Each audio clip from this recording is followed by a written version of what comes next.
আছি। আরে জানিস না পড়ার চাপে আপু বড় আপু আমাকে বেরই হতে দেয় না জানিস।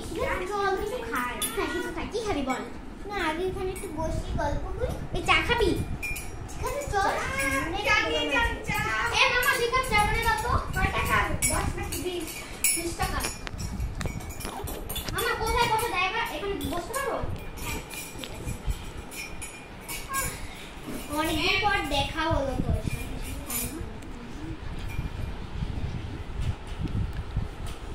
খুব মজা রে।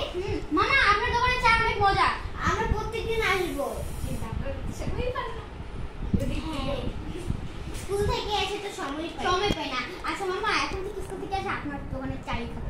প্রত্যেকদিন 20 টাকা করে নিয়ে আসবো। বুঝলেন না? আপনার দোকানে চা কে? আপনার হাতে জাদু আছে মামা। কেন আমি মায়ের হাত দিয়ে বানাই?